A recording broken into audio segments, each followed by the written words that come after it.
Everyone, and thank you for taking the time out of your evening to join us for this evening's public open house for the Parks and Recreation Master Plan and Official Plan Review as part of the Growing Together Strathroy-Caradoc project.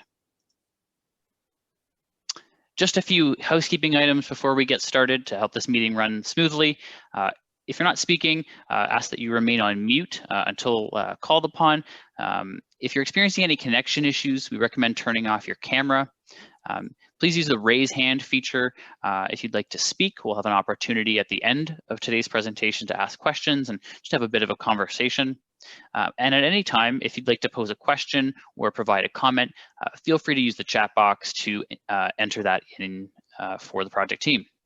I'll also note that this evening's meeting is being recorded, and a recording of tonight's meeting will be posted on the project website by tomorrow for later viewing or for folks who were unable to join us this evening. So just before we jump into our presentation, I want to do a few brief introductions. Unfortunately, Jennifer Huff was unable to join us this evening, but I'll pass it over to Tim Williams from the municipality, or rather the county, to say hello. Thank you, Matt, and welcome to everybody attending. In terms of staff attending from the municipality, Director Rob Lilborn is on the call, as well as Jake Strauss, I believe, as well. And obviously WSP and Monteith Brown are going to be introduced shortly, but I did also want to recognize that Deputy Mayor Brad Richards is on the call, as well as Councillor Frank Kennis and Councillor Neil Flegel, and we appreciate their attendance as well. So with that, I'll pass it back to Matt and just say thank you for everyone attending. Great, thanks so much, Tim. And the remainder of the project team will introduce themselves as we go. But this project is involving a number of people, including WSP, we're the project consultants working with the municipality overseeing the official plan review, and our colleagues at Monteith Brown Planning Consultants who are here working on the Parks and Recreation Master Plan. And you'll hear from everyone here this evening. So just a brief agenda before we get started. We've gone over some housekeeping items and some welcomes. We'll give a quick update on the Growing Together project, just in terms of where we're at and where we're heading next.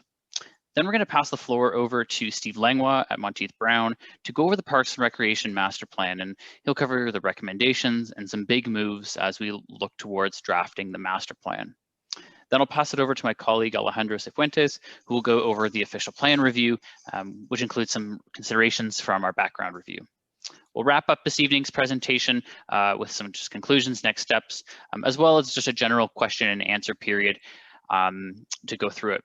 I'll also add that at the end of the Parks and Recreation Master Plan, we'll be happy to take questions about that project at that point, just so you don't have to save it till the end of the meeting. So just before we get started, it's kind of helpful for us sometimes to understand how people heard about today's meeting. And so in a brief moment, a poll is going to come up on your screen, and we just want to know how you learned about today's public open house. So there's a few options there: a newsletter or magazine, a newspaper, email, word of mouth, social media, radio ad, or other. And if you'd like to if you want to provide some more detail on the other, you can provide that answer in the chat box. So I'll give everyone a few more seconds here, and thanks to everyone who's already responded.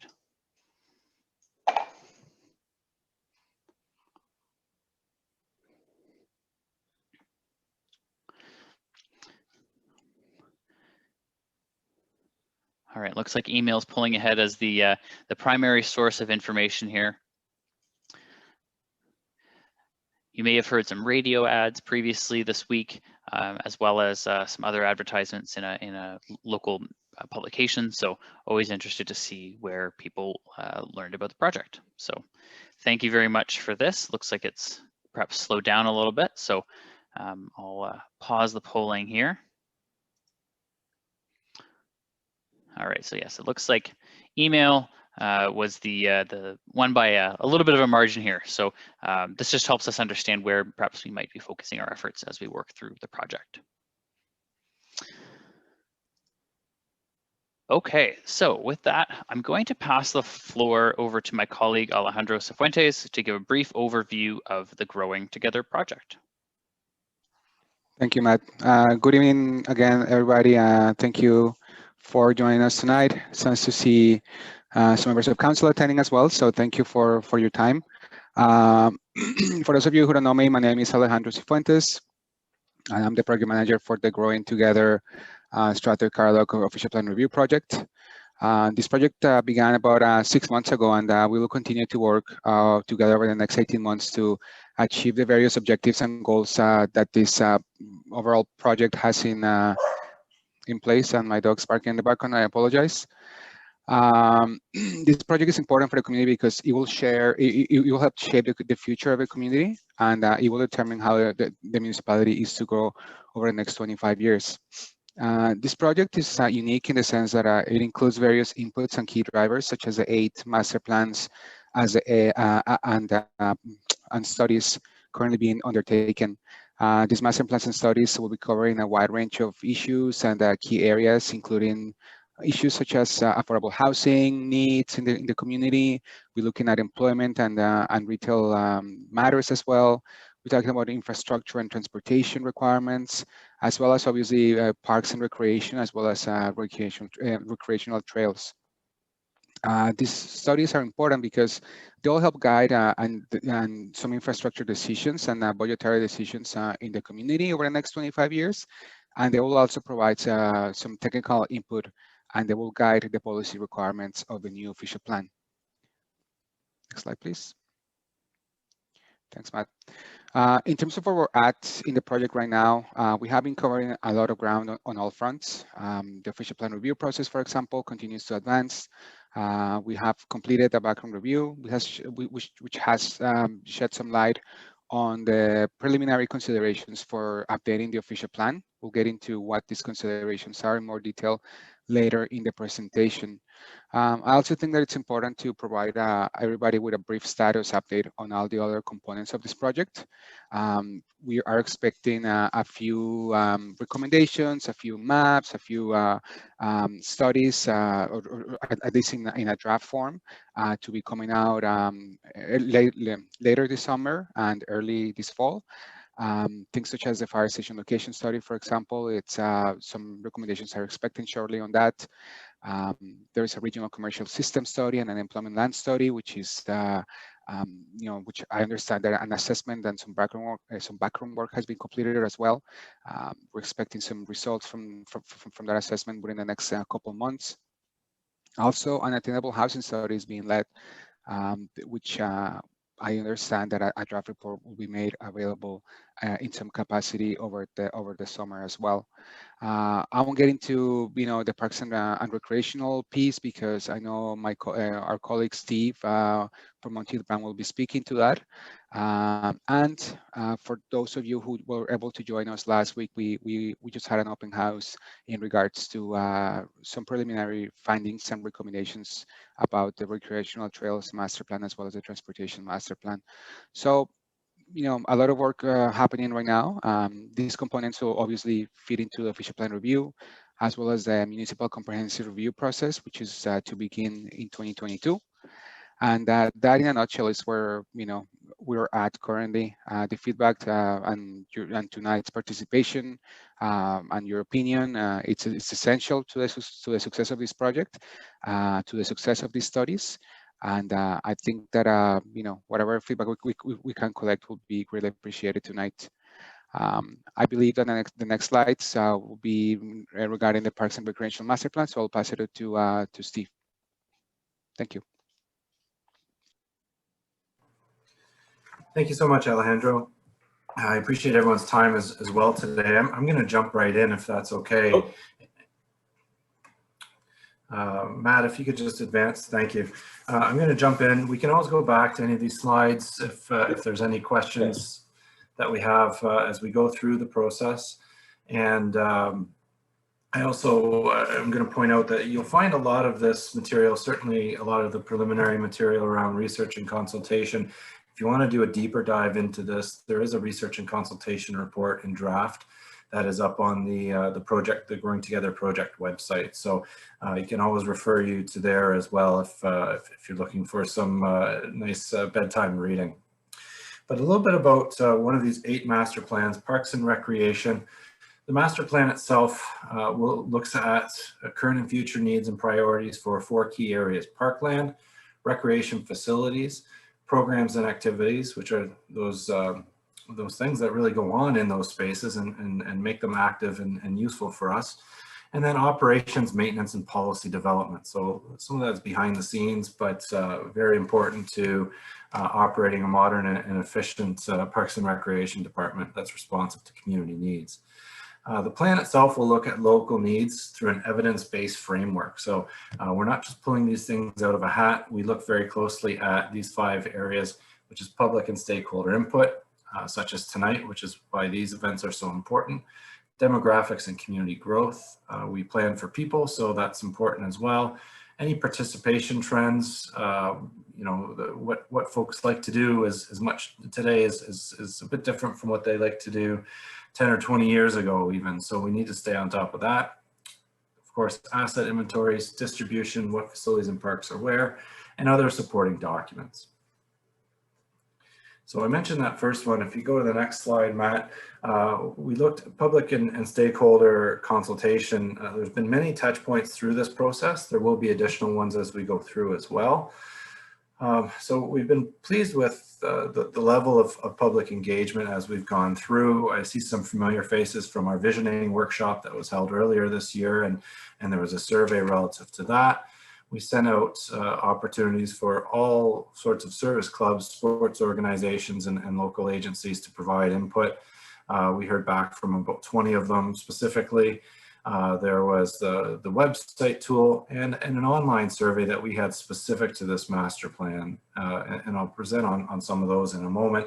And for those of you that would have participated in the recreation facility infrastructure renewal study, this is the new Stadia study that was initiated last fall. There was some surveying done for that. We've been able to build that input into this process as well. And I'll touch on that study a little bit more as we go through this so you can understand the relationship between the two. Next. So I just want to report on a little bit of what we heard. This gives us a chance to really reflect on what the community views as priorities. This was through our first visioning workshop that was held with the community. And we looked at both challenges and opportunities. And what's interesting is really indoor facilities and renewal of existing facilities was seen as a key priority. And we know we've heard a lot about this through the work on the new Stadia report and in particular the state of the municipalities' arenas. So that's been part of that conversation. And coming in second really for both of these is also the opportunities and challenges associated with growth. I think that's been one of the bigger changes since the last master plan was done for Parks and Rec for Strathroy-Caradoc. Is the amount of local growth has certainly picked up as it has in many communities as of late. And so making sure that we have the tools and the services in place to address the needs of that growth, without taking away from the accessibility to existing residents is important. So you'll hear us focusing on a couple of those. Next slide. So another survey that we did, I mentioned, there's been a few. This one was filled out by over 200 households, and really we looked at, what do people like to do with their time, and this is a nice way for us to reflect on what's important, what gets used most frequently, as we look to all ages participating. And I know it might be hard to read depending on the screen you're looking at, but and again, all this is pre-COVID. There's been certainly a lot of changes that COVID has brought about, but many amenities and assets were not as accessible. So we sort of had people think back to the period before March 2020. And what you'll find is really the top 10 activities or so are really all ages, unstructured, on your own time type of activities, from enjoying parks and nature, walking and hiking, special events, various forms of fitness, use of playground, dog walking, splash pad use, so a couple youth and child activities, swimming for recreation, cycling, mountain biking, golf. Those are, sort of at least a third, if not the majority of your population enjoys doing those types of activities. Then you'll get into more of the organized sport. And as you sort of go down the list, I know we hear a lot about pickleball, we hear a lot about other activities, and they are growing, but they are at this point in time more individual activities. So you do sort of see those near the bottom of the list. And this helps us a little bit with prioritization, as does the next slide, Matt, speaks to support for different spending priorities. So if, where do we put our dollars? And what you'll see, really the green is that sort of green-gray color is support for spending. Trails comes out on top, and this, we're not dealing with trails specifically through our plan. That's the Recreational Trails Master Plan, but it's I think everyone can recognize how well used and how important those amenities are to the community. Parks and open space, playgrounds, space for seniors activities, outdoor rinks, splash pads, even community garden plots. So again, those types of activities and amenities that can be enjoyed by all ages, all abilities, with a focus on children and seniors as well in the community. So not a complete list here, but it gives you a sense of what we've heard so far from the community. So the next couple slides build on that a little bit more and tease out a little bit more, or a little bit of what we've heard from some of the other consultation events. We've heard quite a bit of support for parks and recreation in general. We're seeing this in all communities, particularly as a result of COVID, but recognizing that it's a big part of your local quality of life. People really require access to these types of spaces and activities for their own mental well-being, social interaction, physical health. Being proactive about ongoing growth, aging infrastructure, I referred to that earlier. Welcoming, accessible, inclusive, family-friendly, and safe facilities and spaces. A strategy to address indoor recreation provision in Mount Brydges. So that's there is a separate process that we're tied into through the new stadia work. That's been referred to a committee of council to look at that more closely over the summer. Number 5, and these are not in any priority order, but sort of the top 10 or 12, because this breaks onto another slide. A desire for an indoor pool.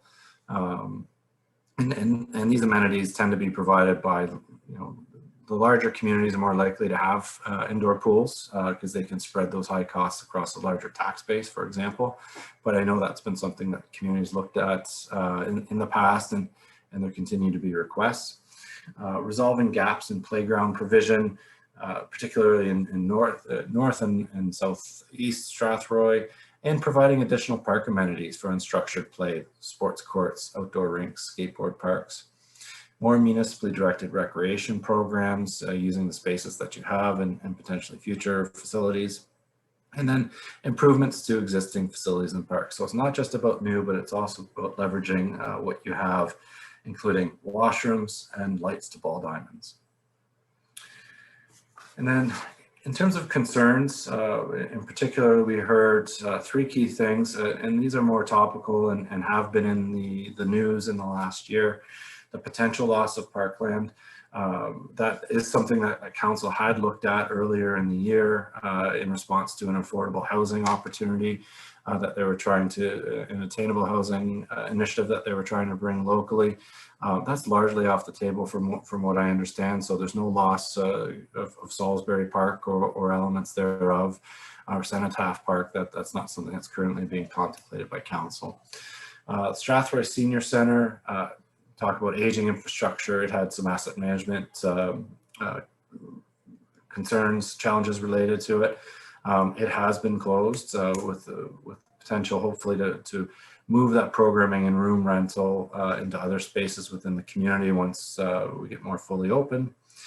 And a lack of parks and recreation facilities available in Mount Brydges. That's been expressed by the community, especially in comparison to the number in Strathroy, given that you're largely a municipality of two urban communities. So in terms of our vision and how we start responding to these suggestions and expressed needs of the community, it's helpful for us to express a vision that we can be consistent with as we start to roll out some of these initiatives and recommendations. So I won't read through this, but I'll just only point out some key terms. This really builds on what was established in the previous master plan. We had really good response and support for this from the visioning workshop that we held. But we're talking about a diverse range of opportunities that are accessible, available for all ages, that enrich our quality of life, that are provided and maintained and promoted through partnerships and volunteerism, and that respect the integrity of the natural environment. So I think it's hard to argue with that. At the same time, it does provide us some focus as we move forward. So on the next slide, you'll see 4 guiding principles. These build on the vision itself and build on what we've heard from the community. And we're going to have a series of recommendations ultimately that fall out of each of these 4 areas. The first one is supporting participation and social interaction.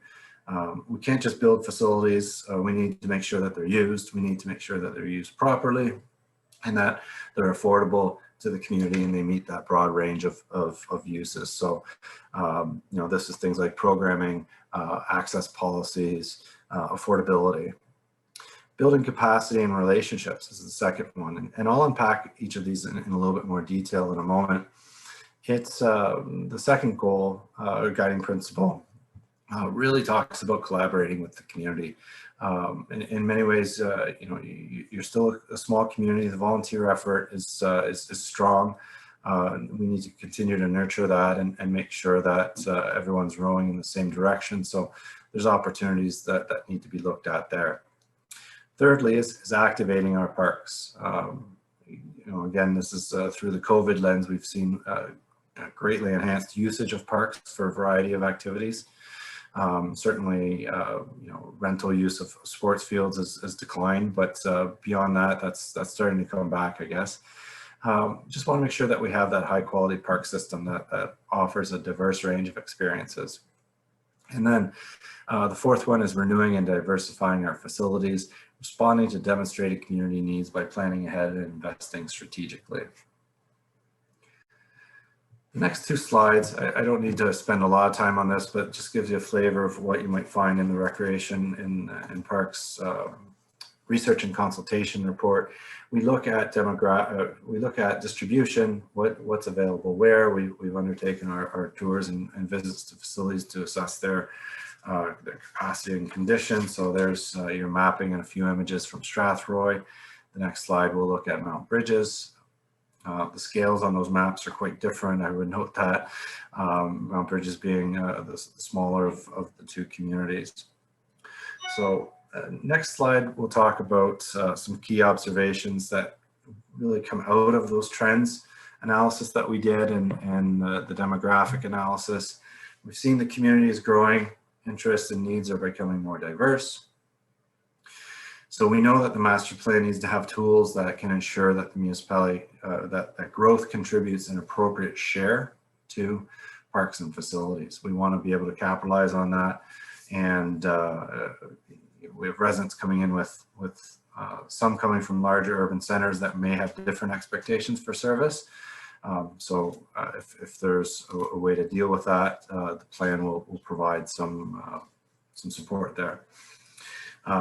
Another thing that we've seen from the 2016 census, 2021 won't be available until early next year. But Mount Brydges, we know, is growing, so is Strathroy. But Strathroy has 7 times the population of Mount Brydges. So we talk about equity. Equity is important, but equity doesn't mean equal. We need to make sure that we're planning on a per capita basis and that the resources are directed to where they're needed the most. We know that physical activity levels have declined during the pandemic. More people have been walking, which is good, but on the face of it, overall activity levels are down. And there is a greater participation for and use of parks and natural areas, which is, so there's been a bit of a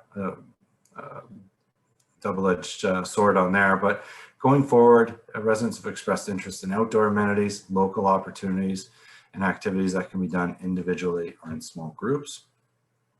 And the last slide here, we talk about, when I mentioned, sorry, the last bullet point, thank you, is talking about the new Stadia study, which is the Recreation Facility Infrastructure Renewal Plan is the formal name of that. It was commissioned prior to us beginning this process to address aging infrastructure and lack of diversity in indoor facilities. What we know right now is that additional consultation will be undertaken on this strategy through a separate process. I believe the Committee of Council is looking to meet next month to help define what that might look like. We are monitoring that. We are looking to incorporate those recommendations when that study is complete. So it's kind of parallel tracks with the work that we're doing. Their input fed into our plan and our input feeds into theirs. So I have about four, it breaks down to a few extra slides, but 4 key slides left. There are some preliminary directions under each of these 4 goal areas. So as you see, we're building and getting a little bit more specific. These are not final. These are things that we're looking for your feedback on. We expect that our detailed recommendations will be consistent with these directions, but there will be more detail in the final plan on how to achieve this. So goal number 1 deals with participation, social interaction. What that means is continuing to expand municipally directed recreation programs. Many of these are done in partnership with the community. There's a wide range of programs that Strathroy-Caradoc offers. They look to fill gaps. They look to make sure that everyone has the ability to participate. We want to continue to work with others to reduce barriers to participation. Sometimes this means fee assistance policies. This means making sure that parks are equitably distributed, that there's good access all around. We want to establish cost recovery targets and opportunities for revenue generation while ensuring affordability for core programs and services. This doesn't mean that costs are going to go up or fees are going to go up. What it means is that they're going to be tied to some degree to direct costs. So there's a sense of what those recoveries are and that they're evidence-based. You're not just charging the same amount price because that's what Middlesex Centre does, although that's obviously a consideration given the closeness of those amenities, for example. And then over the longer term, enhancing support for events and sport tourism. And a lot of that comes with having the right facilities and the right infrastructure. So I don't know, I'm going to put it back to Matt for a moment. Are we just putting this out to the group to discuss in the chat? And I'm going to keep going and then we'll have some questions at the end. Is that the approach, Matt? Yeah, I think it looks like a couple of people or one person's already popped a comment in there. So I think what we could do is, if anyone has comments or suggestions, there's prompts on some of those slides to come. Feel free to put your thoughts in the chat box. And then once we get to the end of Steve's presentation, we can sort of take them all in one. So if that works for you, Steve.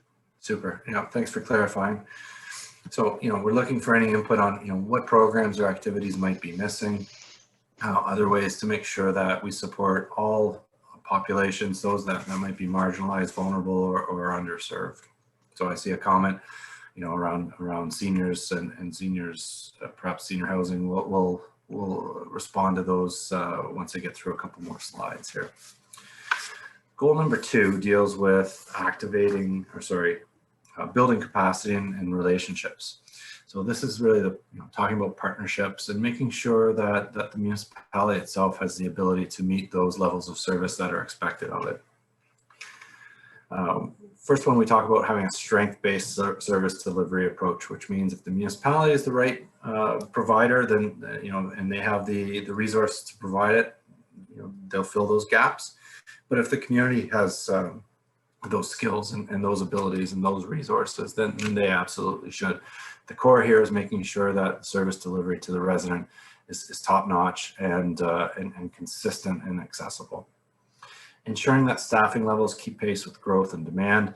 Again, growing municipality, the grass keeps growing, the ice still needs to be cleared, facilities still need to be maintained and accessed, and booking them, all of that needs to continue as we get out of we get through our COVID recovery, but with more residents comes those increased demands. Continuing to enhance communication and information sharing. We heard a lot about groups, and we've seen it through this process wanting to be involved. So annual forums, more discussions in and amongst groups, networking, those sorts of opportunities, and just ways to sort of spread word to including new residents and existing. And then engaging the community and potential partners in implementation. There's nothing better than a master plan to sort of identify what these community priorities are and creating some momentum that the community and municipality can move forward with. So if you have any specific or general comments around how the municipality can partner with groups, maybe you're representing one tonight, we'd love to hear more about that in the chat. And then goal number 3 speaks to activating our parks. I have a couple slides on this. The master plan itself, we'll be looking at a park development program for future parkland dedication. So there's the North Meadows area, that's part of North Strathroy.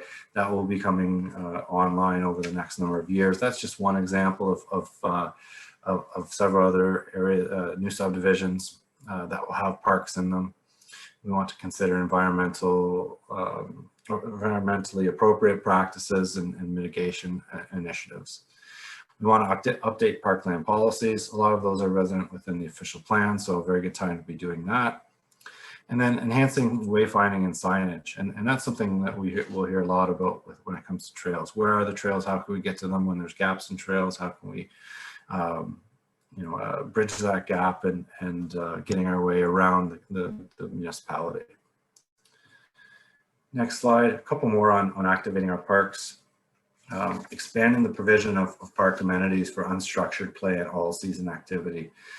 More people are, and we expect this to continue even post-COVID, participating year-round. So the first item in parentheses, in brackets there, should read sport courts. So we're talking about basketball, pickleball, tennis, ball hockey, all sorts of those types of court sports, outdoor rinks, washrooms, community gardens. So, having an enhanced focus there, improving distribution of playgrounds, particularly in Strathroy, and implementing the planned development of the All Wheels Park in Strathroy. All Wheels is our fancy way of saying skateboard, and skateboard park, pump track, and all the scooters that the younger generation is using these days. If there's any other ideas around what we can do with our parkland, different amenities, different ways to enhance, to animate them, we'd love to hear more of that in the chat. And then the last set of slides deals with goal number 4, which is renewing and diversifying our facilities. As mentioned, I covered this earlier, just want to reiterate the recreation facility infrastructure renewal plan is looking specifically at Tri-Township Arena, Caradoc Community Center, those are both in Mount Brydges, as well as West Middlesex Memorial and Gemini in Strathroy. And there is a separate process for that. We'll be dovetailing those findings in with the work that the master plan undertakes.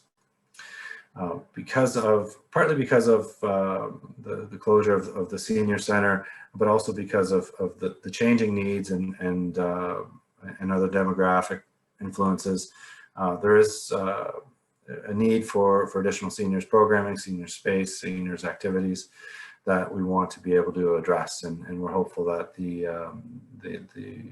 infrastructure renewal plan will help to respond to those. And then last couple on the next slide, more specific to some other recreation amenities, ball diamond improvements, specifically lighting and in some cases fencing around Yorkview Community Park and Lions Park, for example. Installing an outdoor artificial turf field with lights at Gemini, that's been a recommendation so far of the infrastructure renewal plan. And then over the longer term, and I spoke to this earlier, and it becomes a bit of a value proposition, cost proposition, but initiating a feasibility study to determine the viability of providing an indoor pool in coordination with key community partners. Keeping in mind that this is really a 25-year plan that we're 25-year planning horizon that we're planning for, with about a 10-year active planning cycle here. So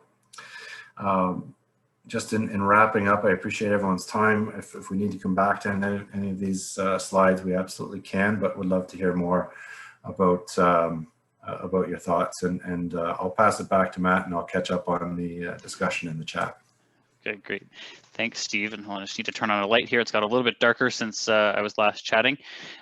So thanks, everyone. And thanks, first of all, thanks, Steve, for that presentation, for walking through that content. And thanks to everyone who's taken to the chat box with their questions and comments. So perhaps we might work through some of them. Again, we'll try and get through them. And if we don't get through them all, we can certainly follow up with anything afterwards. So let me just get through this real quickly. So just some comments suggesting, that the park on Southfield Drive in Strathroy is only used, but by a small portion of the population, and so maybe there isn't a shortage of parks to look at. I guess there's a question here. You've identified a lack of amenities in Mount Brydges and that there has not been a loss of parkland. That said, much green surrounding the community center and arena have been converted or will be converted for residential housing. How will you expand residential space, recreational space, when green space near facilities is being reassigned? So I don't know if Steve or Rob at the municipality wanted to perhaps weigh in on that. I can jump in quickly. If Rob has anything to add, please do.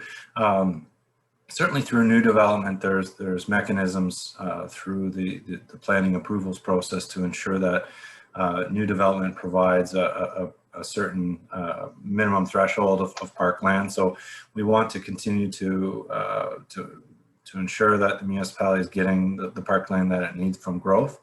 There are different tools through the Planning Act that are available to the municipality, and we'll look to maximize those, because it's always harder to get land after the fact, but when you can do it in the planning process, pre-planning process, that's the time to do it. In terms of distribution and overall parkland amounts, that is something that we're looking at through the plan itself. When we look at it municipality-wide, we do set per capita targets that can be used for planning purposes, which tend to be around 3 hectares per 1,000 people. So again, this is just a metric. It's a way to sort of keep track of where you're at, to understand what you might need as you plan forward 10, 25 years. And the municipality is actually achieving that right now. So on the whole, there's enough parkland. It may not always be in the right spot, or it may not be used the way that's most maximized for the community. So that's why we have recommendations around ensuring that it's put to best use. But the community is very passionate about keeping their parkland. We're aware of that. It's something that needs to be considered at the local level, whether it's through this process or ongoing by council. Okay, thank you. Thanks, Steve, for that. Perhaps a question here respecting to new facilities coming online. Is the municipality looking at taking on those sorts of projects from a lowest total cost of ownership, that is the life cycle approach, rather than sort of the sticker price being the only factor? So I don't know if staff or Steve wanted to weigh in on that. I'll jump in quickly. What I'll say through the master plan is you've heard me say evidence-based approach. We try to bring, it's an art, not a science. There's no perfect way of identifying priorities, but we really look at what the community is saying. We look at demographics, and we look at trends within the community, and we try to respond that way. So those become recommendations. that then need to filter into the capital budget process. And, you know, those are, each project is advanced through staff, through the capital budget process, and then council has the opportunity to approve those projects. I don't think they just, you know, pick the cheapest and most affordable response. I think we look at ways to ensure that facilities are maintained in a safe and accessible manner, and that they're available to meet demonstrated community needs. Great, thanks, Steve. All right, just looking here. So just some good discussion going on, maybe some comments here. We'll certainly be taking all of these comments and sharing them with the Parks and Recreation team. So just some comments on, comment here from Peter saying that great to see that promoting partnerships is a major goal, and speaking to some of the recent developments around the Lions Park and some cooperation around that. There's perhaps a question here, and Steve, I don't know if you're able to add any thoughts to this around the guiding principles. Where does the consideration for location and accessibility fit in when considering new amenities or improvements to existing ones? So perhaps thinking about accessibility considerations. Oh, okay, yeah, I see it there. Thank you. Sorry, I was scrolling. No. So location and accessibility is important for most neighborhood level amenities, and you know, you're not going to have an arena on every block, but you're going to want to make sure that there's a playground that's accessible to as a walk to most urban residential streets. So, you know, we look at distribution very closely for those neighborhood level amenities, including parkland, and you know, when it comes to higher order facilities, that's a little bit different, you know, but there's certainly key considerations that they're on major arterial roads, visible, accessible. We know plenty of parking is important, and things like that. So I'm not sure if there was in reference to something more specific, but it is one of those things that we look at, is where facilities are, how people can get to them. Are they tied into a trail system as well? You know, I think that's an important consideration. I saw as well, Matt, just as I was scrolling, there was, I think, a comment from Marcy, same commenter as the last question, around the new Stadia report. That was the next one I was going to run by you, just maybe the difference between the two reports and from clarity there.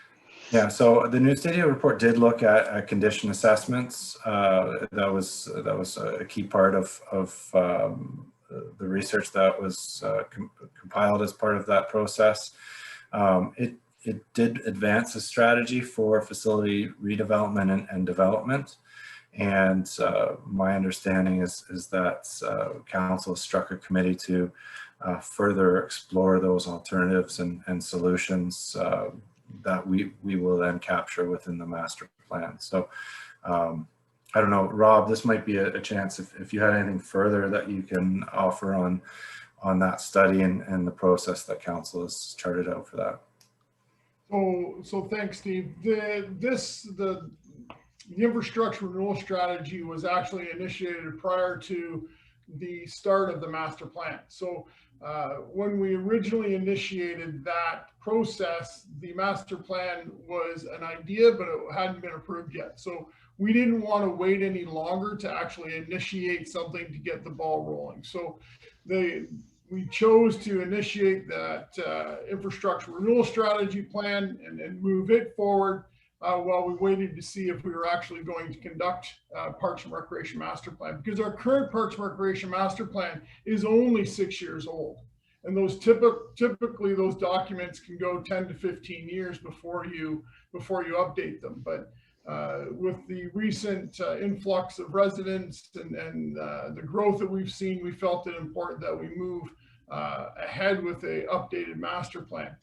So the two didn't coincide at the same time. So that's why we have two different documents and two different reports going on around similar at the same time.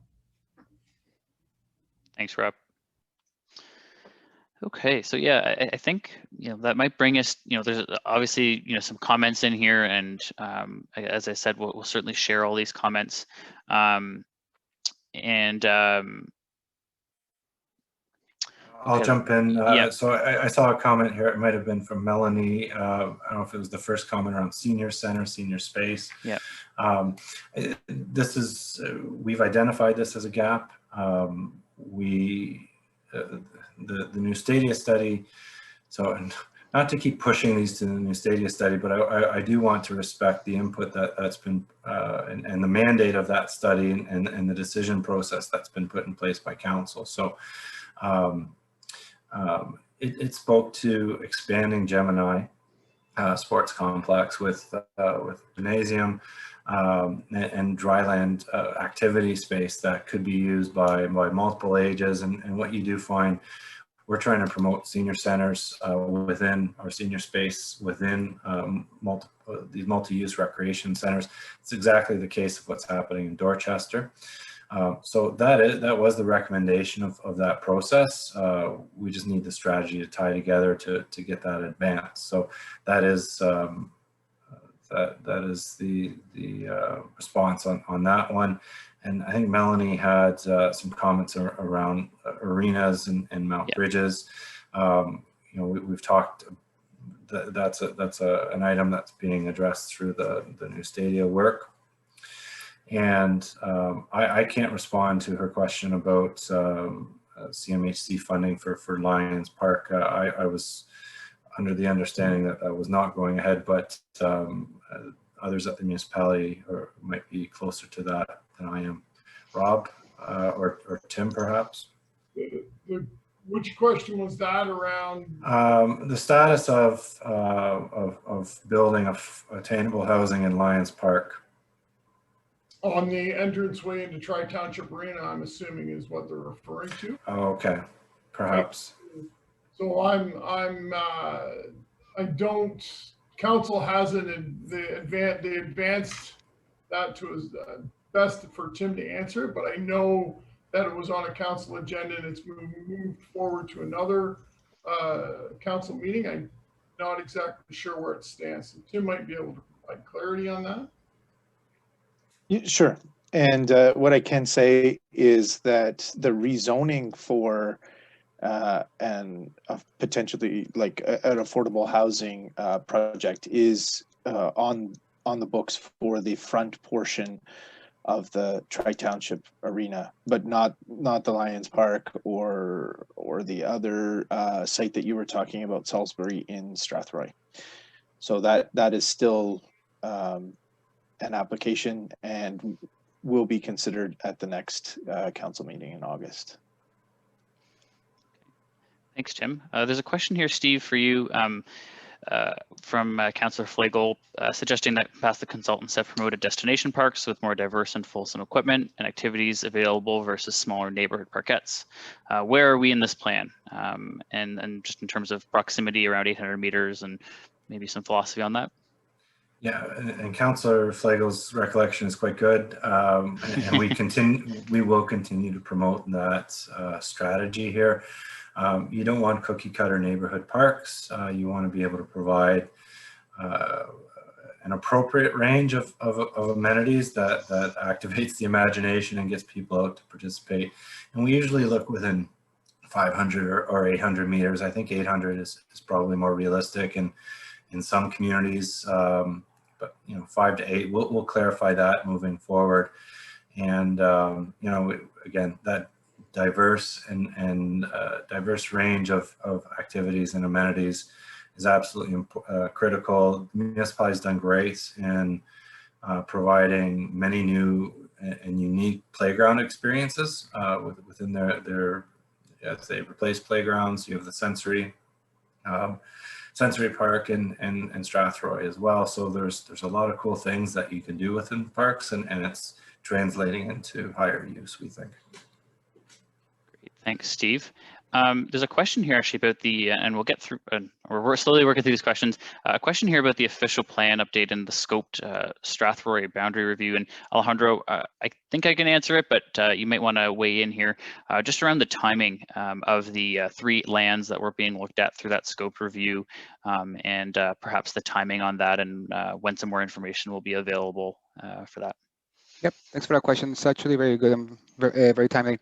We're looking at bringing that forward to council over the next month or so. We're working, some intricacies in regards to the official planning policies and how the official plan amendment will work. So more to come on that. So stay tuned. It will be going, if we go into council, there will be like a notice on the newspapers. So keep an eye out. And also, please visit our website. We're constantly updating it with more information almost on a weekly basis. So that's all I have to say on that. Yeah, this was going to say as well. And if Justin, if you're not registered on the website, encourage you to do so, and we'll send out a newsletter sort of at different intervals as new things come up. Mm-hmm. A comment here just from Dean, speaking to obviously the 2020, 2021 have been kind of odd in terms of parks and recreation usage, and perhaps not using it as a benchmark for gauging interest. Steve, do you have any thoughts on that? Or well, I would agree. We're not using it to gauge interest for any active sports, that's for sure. These facilities were not available to them. It was completely shut down. So any reference to usage of rented facilities will be pre-pandemic. When we talk about general use of parks, it's generalized. We have, and there's plenty of research out there that suggests that, more people are out walking, more people are out playing casual sports, and that will likely continue because they've now taken up new things. Doesn't mean they're still not going to come back and play hockey, although there's, there is a lot of research about concerns around that too, and I think it just needs to be, time will tell on that. So without getting more into making this a COVID related talk and what the research shows, we are doing our best to use as solid evidence as we have at our fingertips. But Steve, it would be fair to say that the pandemic has shown the importance of recreation and sport in the health and well-being of the population. So, yeah, absolutely. People miss those connections. So there's that aspect of it. Even the parents of children that play youth sports miss that aspect of it, and so it's the mental, it's the social, and then the physical piece. Kids, adults, we all need those outlets, and the people, when you have offered ice, Rob, like you've seen that in between the waves when there has been open, under modified restrictions certainly, but there's been a healthy appetite to use arenas, for example. Thanks, Steve.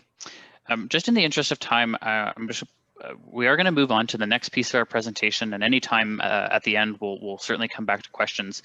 But there is a great comment in here just around where next steps and where comments can go. And so after tonight's open house, we're going to post a recording of this on the Growing Together website. And as part of that, there's going to be what's called a forum that's open, and you'll be able to rewatch this video and actually pose your questions or leave your comments right below the video. And that's our opportunity to take a look at those. You can engage in basically like a little discussion with your neighbors, and it's a neat little space to sort of look back on what we've discussed today. In terms of engaging council as part of their committee work, I don't know, Rob, if you want to provide some context on providing comments as part of that other process that's going on. Yeah. So with regards to that question, if it's master plan related, it should be directed to the master plan process. Any resident that has comment with regards to the recreation infrastructure facility renewal plan, there is a renewal@strathroy-caradoc.ca email that you can send your comments or concerns in via that email address. They're being captured and will be shared as part of the agendas for the upcoming consultation meetings, which the first one I believe is on August 5th. coming up. So Thanks, Rob. All right, so lots of great comments, and thanks everyone. Apologies if we didn't get to your comment just yet. We'll try and save some time at the end. But without further ado, I'm going to pass it over to Alejandro Cifuentes to walk through the official plan review. Thank you, Matt. Thank you, Steve, and thanks everybody for a lot of interesting, valuable questions and lots of comments. You know, as Steve was mentioning, this is a result of a lot of community engagement. A lot of technical input has gone into these key directions or these preliminary considerations, at least. And there is a lot of important decisions to be made from a strategic perspective as well as from an investment perspective, obviously. The next few slides are obviously will provide more information about the official plan review itself. The official plan is obviously very important as that's where all these different recommendations from all of these different studies come together, and that's where they're housed, and they will help shape the community over the next 25 years or so.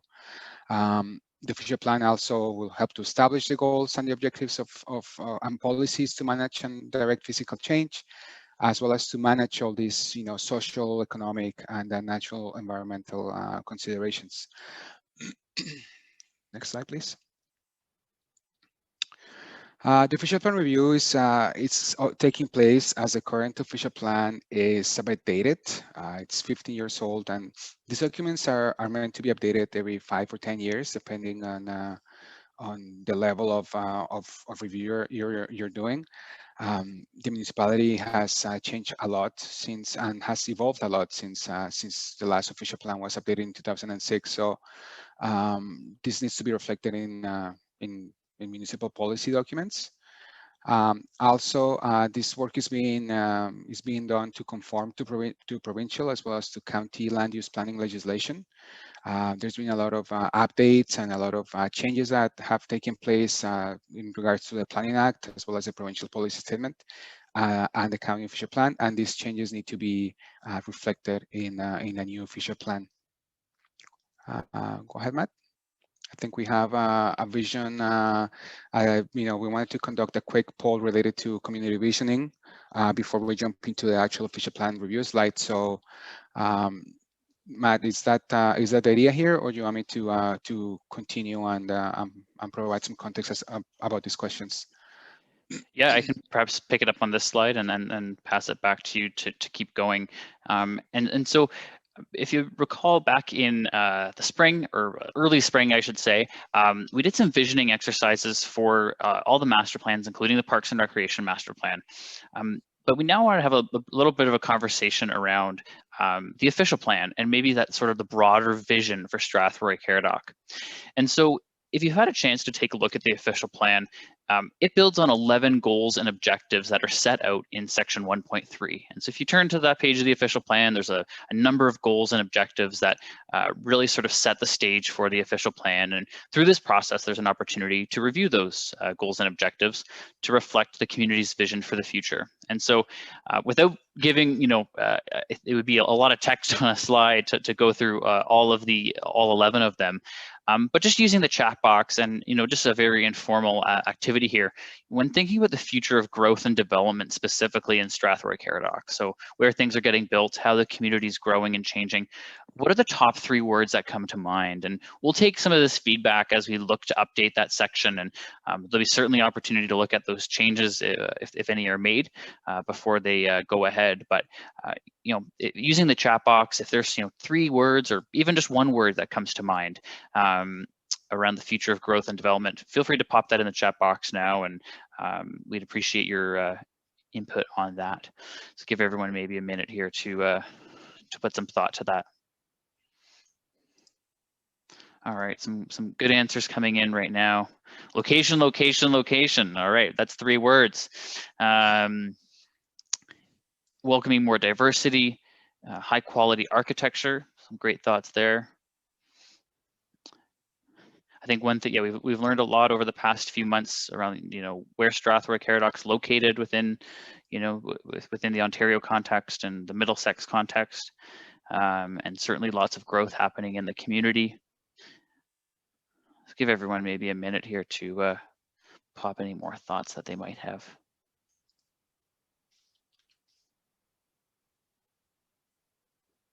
All right, there's some more answers coming in. Great, looks good. Preserving surrounding farmland and green spaces. Sustainability, resiliency, and beautiful buildings. So, building on that high quality architecture, perhaps. Location is key, yep, for sure. Resilience, flexibility, and walkability. Urban and versus rural growth.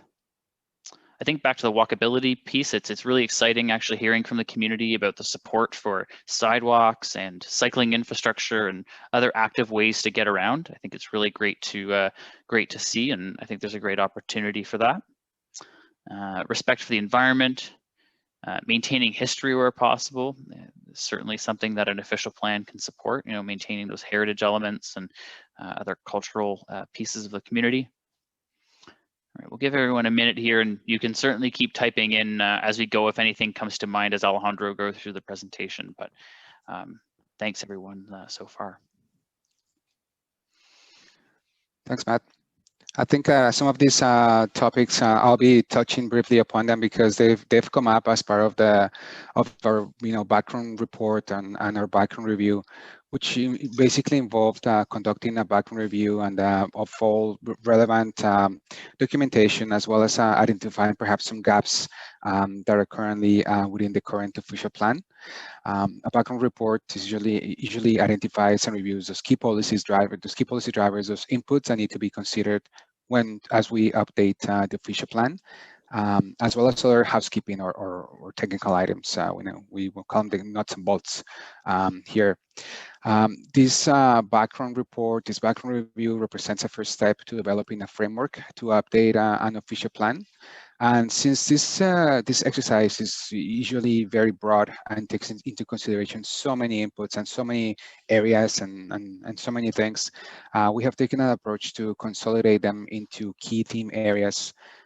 These being complete communities and main streets, the protection of natural environment and natural heritage considerations, making decisions about infrastructure and transportation related matters, the protection and supporting agriculture as much as possible, as well as I was mentioning the nuts and bolts, which is basically those housekeeping or implementation tools that need to accompany the policies of an official plan. We have arrived at these themes based on the collective feedback that we've gathered as part of our previous discussions, as part of our engagement with the public, and as part of our input gathered from our meetings with council and municipal staff. Next slide, please. So I guess this is another, we'll get into this areas in a second, but we're just curious to know what areas of official plan are you most interested in learning more about today.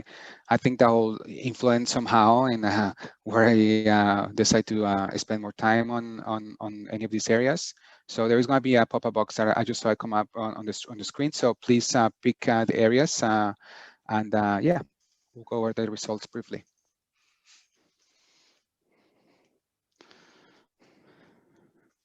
And if there's any that people are particularly interested, happy to take a bit more time to talk about them or provide a bit more context on. So complete communities and vibrant main streets is certainly pulling ahead as a winner, transportation and infrastructure.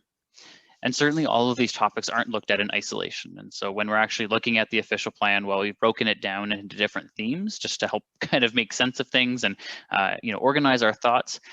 Certainly everything comes together. So promoting natural heritage protection also supports agriculture, and looking at transportation policies also helps with those vibrant main streets and building complete communities. So certainly it all comes together.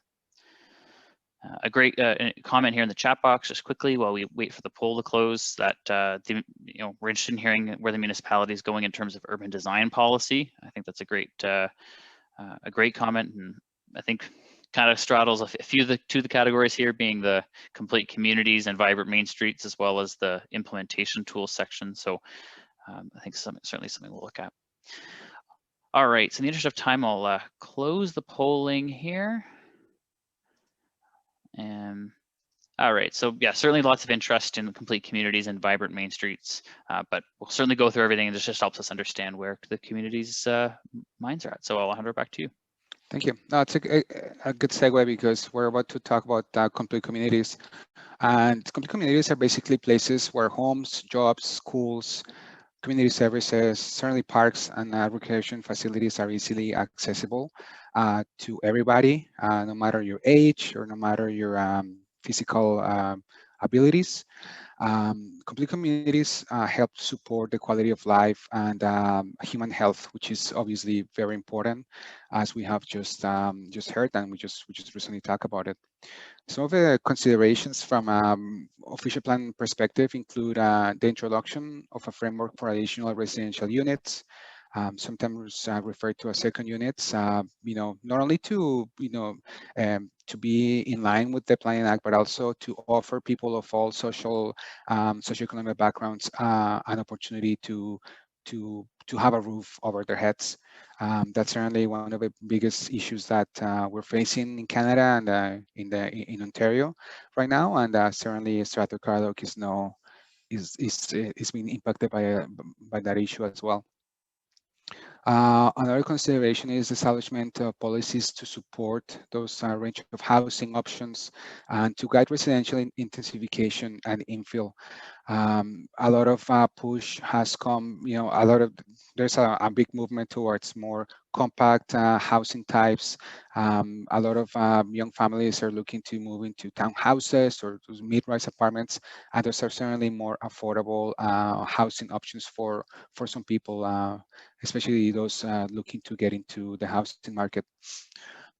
Another consideration is the continuation to support the implementation of a downtown master plan, as well as the vibrancy of core areas and main streets within the municipality. Talked about the protection of heritage areas, the protection of providing that economic driver, and making these places a destination for residents and for visitors from out of town to come and shop in these businesses. Another consideration certainly is the protection of employment lands and the establishment of criteria to consider employment conversions. And that's something that's tied to that economic development piece and that consideration.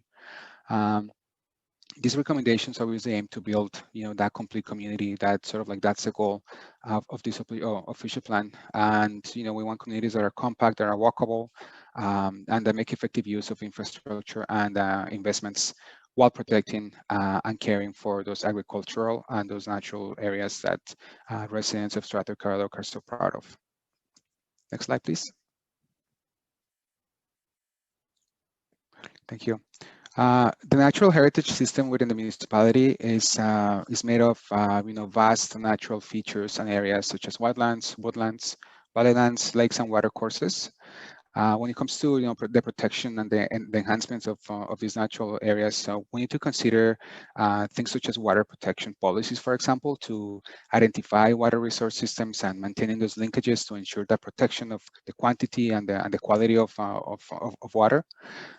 We also want to incorporate findings of the Middlesex Natural Heritage System Plan, Heritage System Study, to protect those features and to incorporate those protection layers within municipal documents. And as the municipality grows, we also want to find a balance between agricultural areas and the natural heritage system.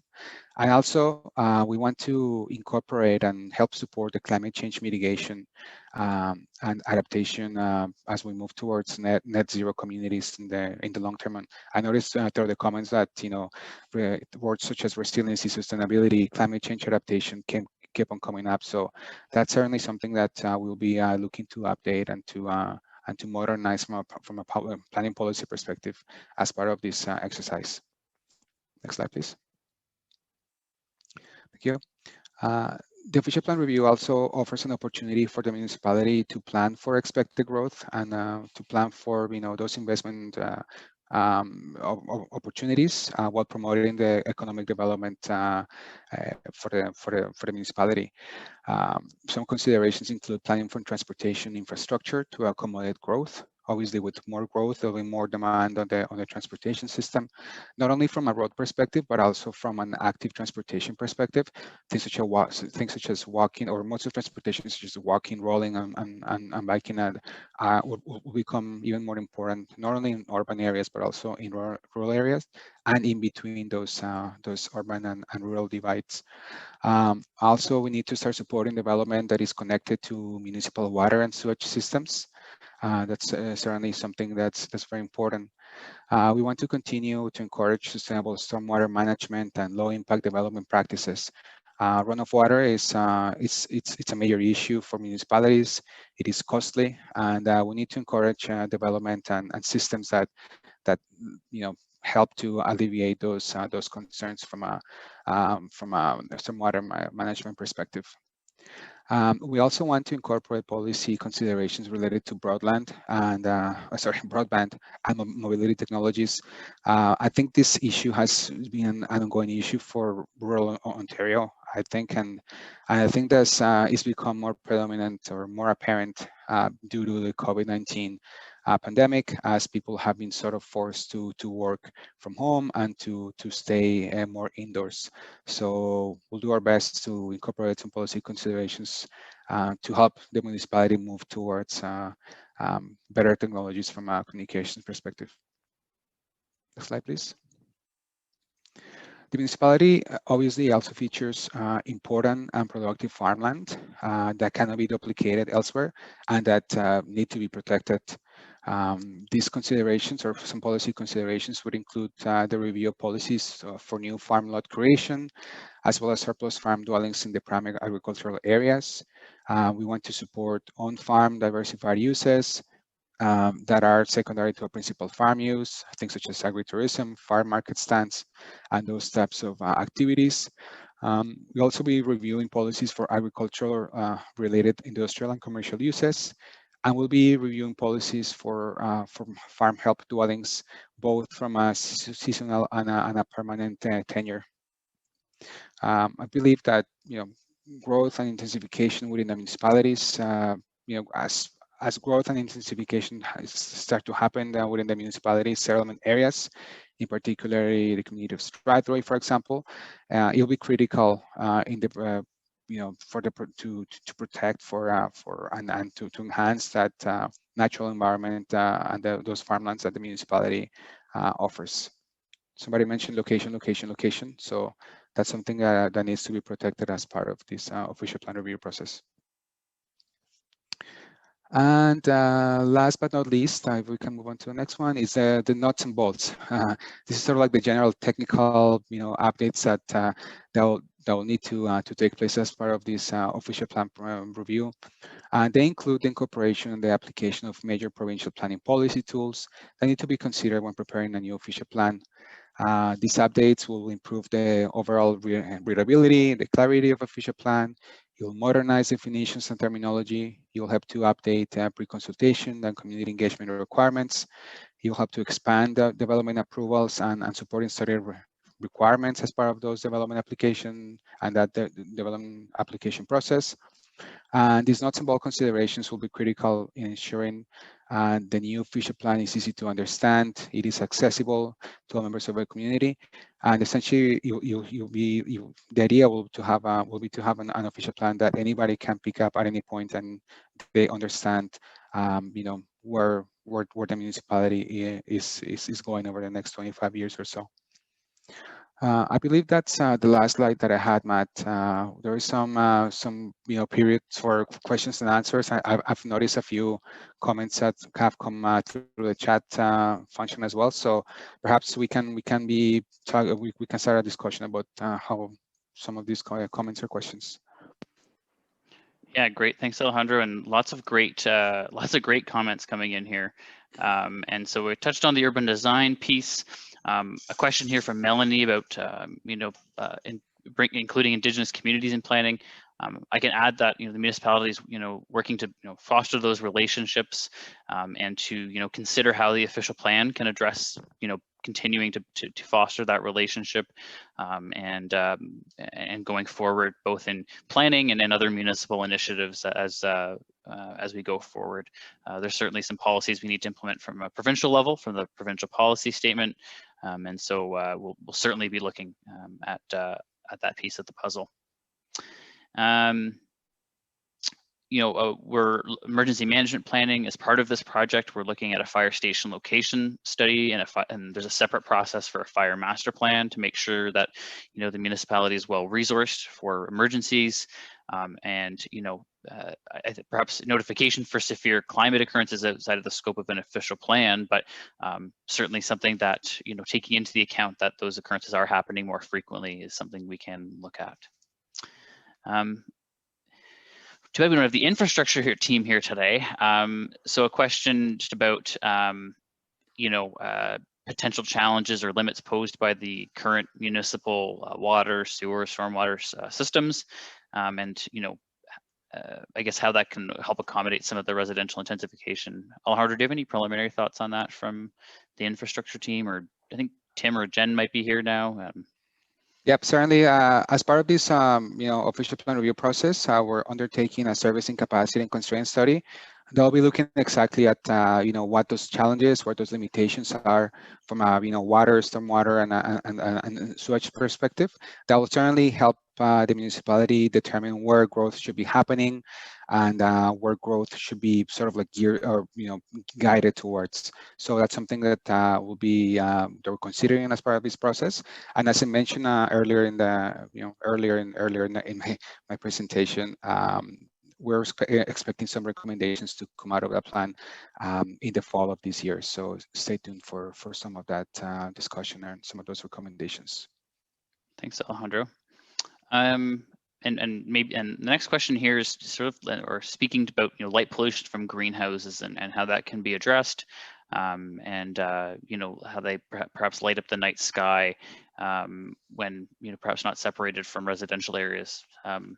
Alejandro, thoughts on that, or staff as well? Yeah, I think there is like different components associated with the question. Number one is light pollution not only affects people, but it potentially could affect animals or other species. So it's something that should be looked at the development process, certainly when there is a new site application for some of these greenhouses. But also something that we can certainly look into as part of our development of policies for this official plan. In the next stages, we'll be getting into more of those technical pieces, and we're going to be providing more policy directions. And certainly, this is something that we can consider as part of those discussions. Good questions, by the way. Thank you for this. It's very good. Great, thanks, Alejandro. A really great comment here from Jeff about the current OP has little firm policy concerning the exterior building materials being used for new developments. And Jeff comments that the North Meadows secondary plan has some good new policies, perhaps, and that's something on our radar. The North Meadows secondary plan, which was recently adopted by council, I believe is now in effect, and it provides a really good basis for some future ability for other communities in Strathroy-Caradoc, and perhaps some policies that can be applied more broadly. So we'll certainly be looking at that secondary plan for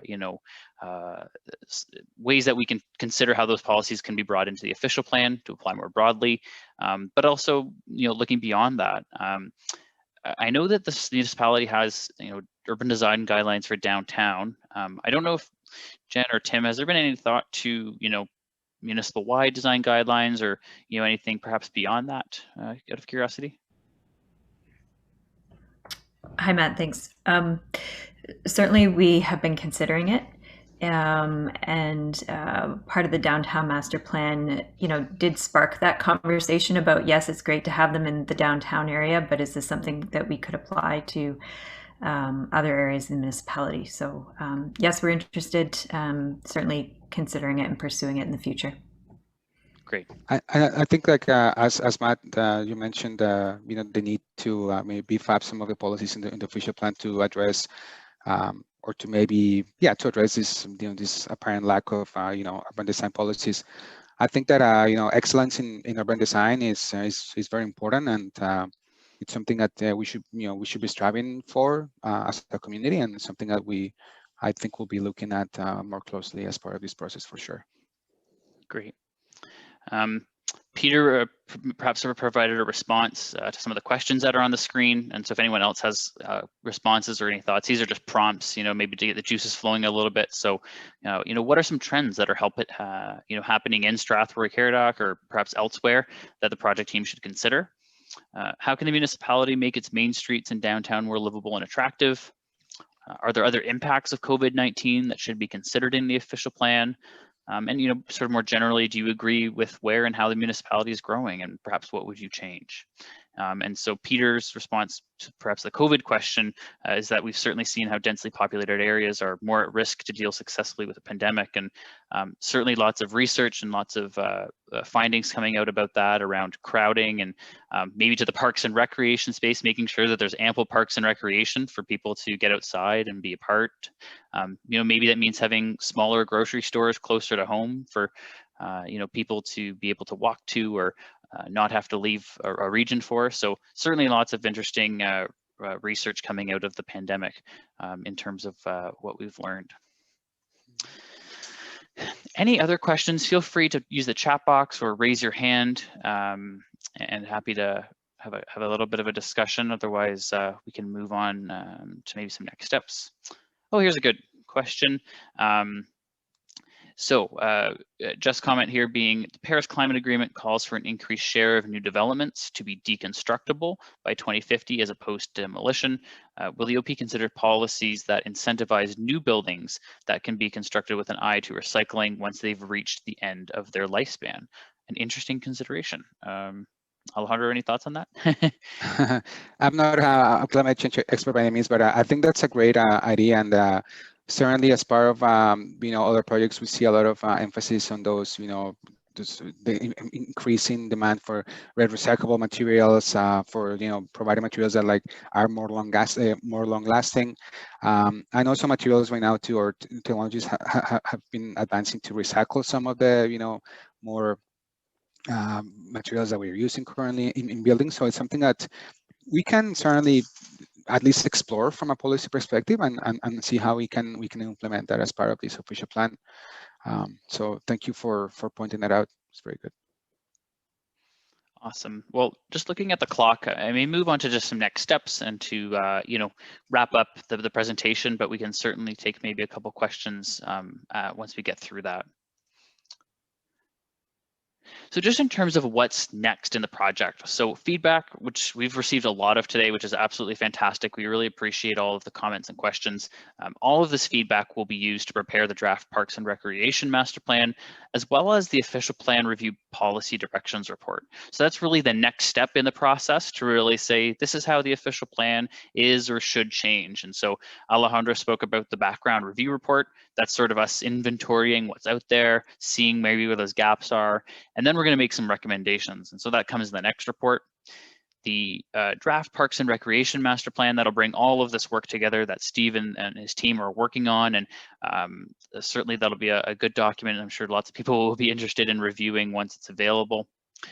As I mentioned earlier, a recording of the open house will be posted on the Growing Together project webpage, along with that forum discussion. So the conversation can continue and you can view this video at any time. We'll also be going to Council in August of next month to receive input and seek Council's endorsement of the official plan review background report. And so stay tuned for that, and we'll just be seeking their any comments on that and to sort of allow us to proceed to the next step, so to speak, of the policy directions report. Looking ahead into the fall, we don't have detailed timelines on this just yet, but certainly future public meetings will be held and other online engagement opportunities will be made available to present the draft Parks and Recreation Master Plan and that other official plan review policy directions report that I mentioned. So stay tuned and stay tuned for that. So just in terms of how you can participate both now and sort of on an ongoing basis, again, the recording will be posted with a discussion on the project website. I also encourage you to visit the project website to view the official plan review background report. You'll see a link to it right on the homepage, as well as a link to the Parks and Recreation Research and Consultation report, which is also right on the homepage. So feel free to review those reports and provide the project team any comments you might have. check back often to the project page. As Alejandro mentioned, it feels like we're adding something new every week, and so that's great, but certainly means there's lots to read and take in. And we hope to send out little newsletter updates at key milestones just so that everyone knows what's going on. We also have a dedicated email address where you can send us comments about any of these projects, which is officialplan@strathroy-caradoc.ca, and happy to take those, and certainly those will be shared with those who need to see it. And again, on that project website, register to receive updates and to stay informed. So certainly lots of ways to keep involved and to get your comments out there. And again, we really, really appreciate it. So with that, that brings us to the end of the formal presentation. And again, happy to take any questions that you might have or last minute comments. There was a comment here, maybe a comment around the COVID piece as well, that a community support group for individuals during a pandemic that need assistance with food security, housing, and transportation. I think that's a great suggestion, and certainly something, that both, especially the municipality can take into account for its, emergency planning, but as well as, how we think about building complete communities and having those, community spaces and, small scale retail and other community hubs that can help support those who need it, as well as the increased transportation options. So, whether that's transit or ways to walk or bike places, certainly looking at all of these pieces together. So with that, I don't see any other questions in the chat box or any other virtual hands up. The project team will be here for a little bit more, but till 7:30. But if with that, we'll say goodnight and thank you for joining us for this public open house. Take care and have a great evening, everyone. Thank you, Matt, and thank you everybody for participating. It's been a great discussion.